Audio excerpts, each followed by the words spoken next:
Hello, Nazarenes. Welcome back to the channel. We are reading the book Christianity and the Great Deception, Chapter 5. Let's get started. How Christianity was created. The truth behind the Christian Church.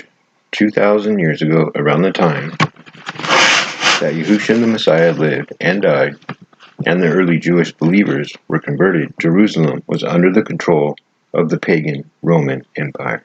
The Roman emperor around that time was the Caesar, Nero.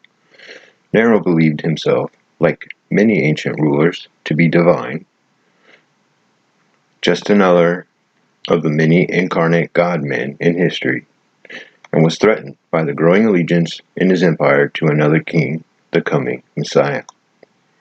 At this time, there was no such person as Jesus, or Jesus, as that name did not even exist until literally centuries later, the 4th century AD to be exact. Jewish converts were now coming to Yahuwah in covenant with the Messiah Yahushua and keeping the feasts and Sabbaths in light of and in the name of Yahushua. Nero attempted to stop this growing rebellion against him by gathering up all Sabbath-keeping believers in Yahushua who would not bow to him and have them murdered in massive colosseums by feeding them to hungry lions as a spectator sport. Amazing. However, many of the pagan onlookers were so moved by the bravery and faith of these believers in Yahushua and Yahuwah that they converted. This plan of Satan to put a stop to the spreading faith in Yahushua failed miserably. Satan had to devise a new plan. This new plan was to create a counterfeit religion that he would craft slowly over time into a false religion that would seem to be based on the true Messiah in the Bible or the Torah.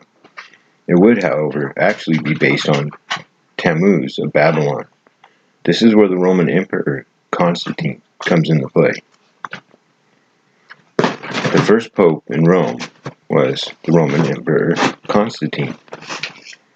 While we are told the first pope was the disciple Peter, Peter never kept Sunday, Easter, or Christmas, nor did he believe in a Trinity God.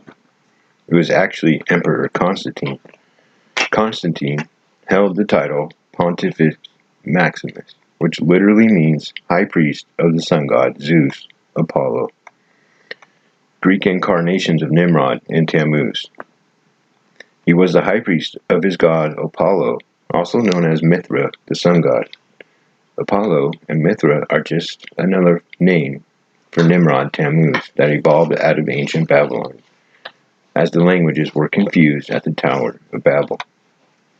Constantine's religion was called the cult of Sol Invictus, which means the cult of the invincible sun.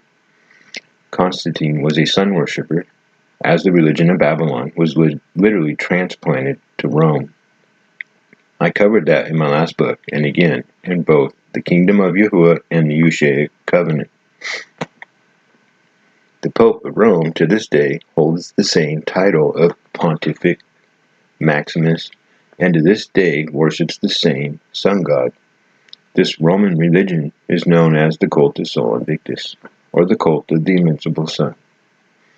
The cult of Sol Invictus dates back to the Babylonian religion created by Samarius, defined in my book Mystery Babylon, the Religion of the Beast.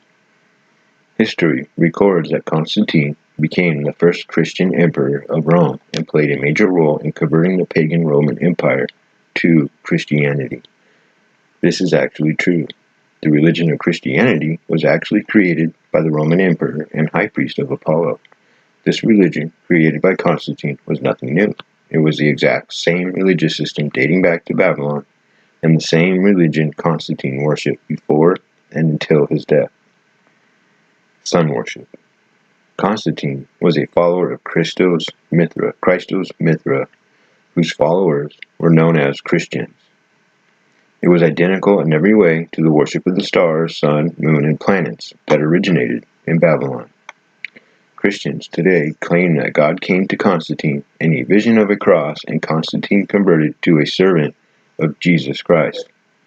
Well, actually, this is true, sort of. Actually, Constantine just renamed Tammuz, Apollo, Mithra to Jesus and converted the world to his existing religion, as history proves.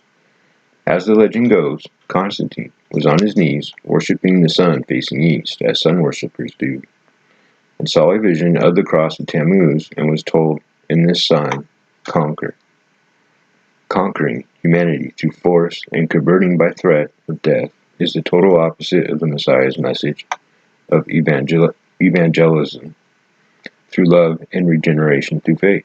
Constantine then went to conquer the known world for his god Tammuz, which he created at the Council of Nicaea and called Jesus H. Christ. He did so through much bloodshed and converted through the threat of death the Inquisition. There is zero chance that Constantine was a true believer. We know this because of his fruit. We also know this because his coins remained inscribed, dedicated to the invincible sun until his death. Historical background of the Emperor Constantine. After the death of Constantine's father, his brother Maximinus was in line for the throne and stood in the way of Constantine. On 312 AD, on October 28, at Stone Rebellion Bridge at the Tiber River, Constantine's army was greatly outnumbered as it was arrayed in battle against the army of Maxentius, his brother. It was then, while Constantine bowed before the sun in worship to Baal, or Lord, he saw a cross and heard a voice, in this sign, conquer. As I stated before in my book Mystery Babylon, the Religion of the Beast, the cross was the universal sign of Tammuz, a cutout in the center of the zodiac. So it is no surprise Constantine, while bowing to the sun, saw the cross of Tammuz. That was his religion.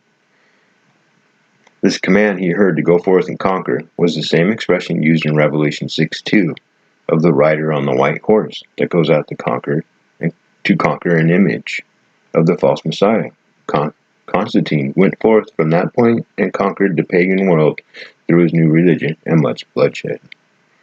Revelation 6:2 reads, And I saw, behold, a white horse, and he that sat on him had a bow, and a crown was given unto him, and he went forth conquering and to conquer. We see above that this rider went forth with the crown, an emperor, and a bow, the symbol of Nimrod, and Tammuz, the great hunter, to conquer.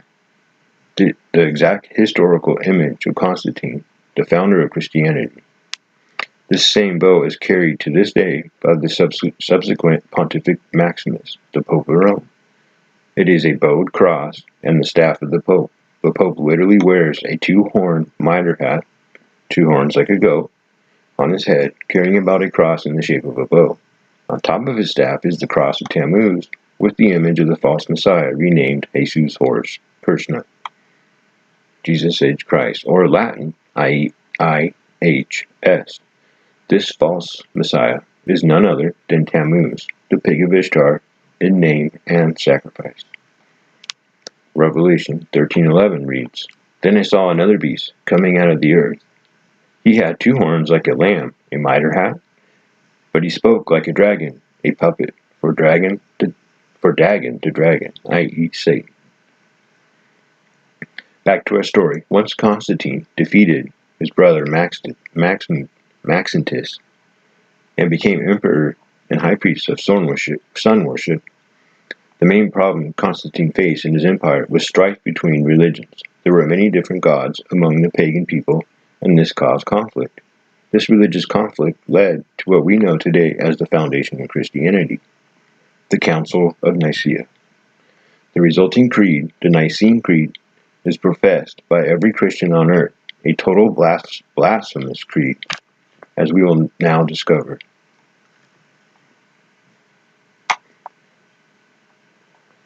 Thank you for listening, and come back for Chapter 6. God bless everyone.